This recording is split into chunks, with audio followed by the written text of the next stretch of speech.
If you really want to get the pulse of a country's economy, sure, you can look at spreadsheets and GDP reports, but sometimes the best way is just to listen. To listen to the conversation its people are having. And right now, the conversation happening online inside China is telling this really fascinating and honestly pretty anxious story. So let's do just that. Let's dive in and listen to what people are actually saying. Just take a look at this title from a popular online video, Fading Prosperity, the economy attacked from front and back. Now, this isn't some random fringe opinion. No, it's a perfect example of this dramatic shift in the whole tone of public discussion. That bullish, we can't be stopped optimism of the past, it's being replaced by something a lot more somber.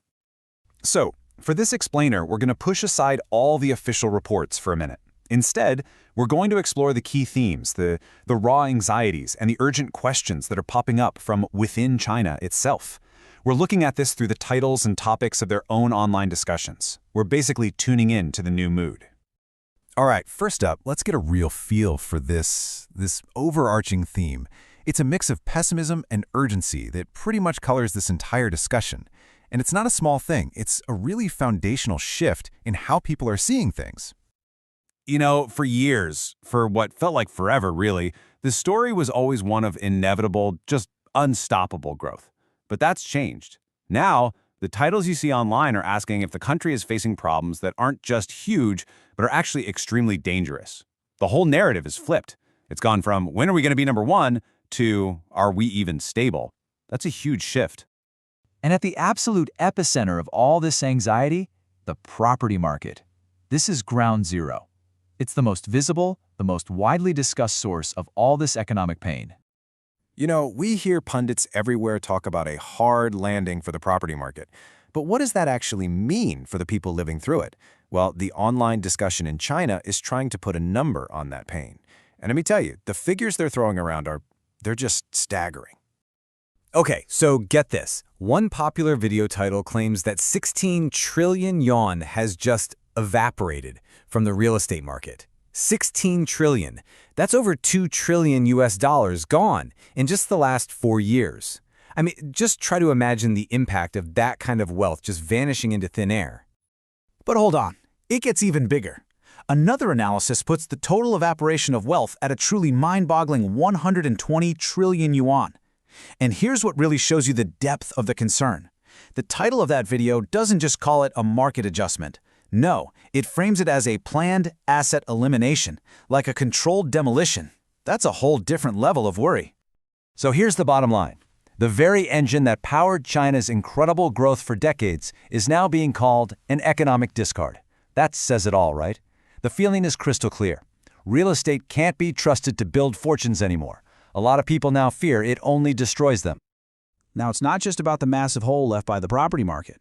The conversation is also turning inward. People are starting to look at other cracks that are appearing in the economic foundation itself.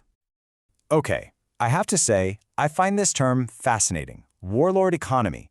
I mean, doesn't that just paint a picture?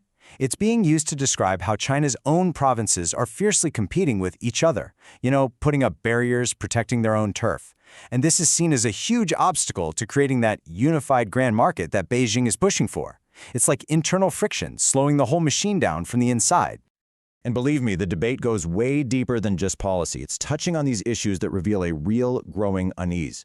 For instance, there's talk of rising social hostility, a kind of palpable anger in society. You've got viral videos asking, hey, why are so many entrepreneurs leaving and not coming back? Then there are these heated debates about why the wealth of public officials isn't transparent. It's all part of this bigger search for the bottom logic, like trying to figure out the fundamental operating system of their own economy.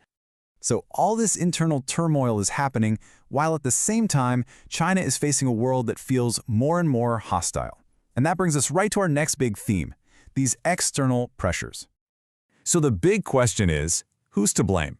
And right now there are really two competing narratives. On one side, you have the view that China is basically a victim, that it's facing a world where it cannot compete with the US and it's being caught in a US dollar trap. But then on the other side, you have prominent economists like Zhang Weiing asking a really tough question. How was this unfriendly international environment created in the first place? Which kind of implies that maybe some of these wounds are self-inflicted. So, with all this anxiety coming from both inside and outside, the final part of the conversation, naturally, is about the future. It's become this really desperate search for a way out. And this isn't just some vague worry about the future. No, the discussion is getting really focused on specific dates. Right now, in 2024, people are analyzing the current state of things, but they're also pointing ahead to 2026, questioning if that's going to be a major turning point for the whole economy. And then the year 2029 keeps popping up as this endpoint for a lot of long-term housing market forecasts.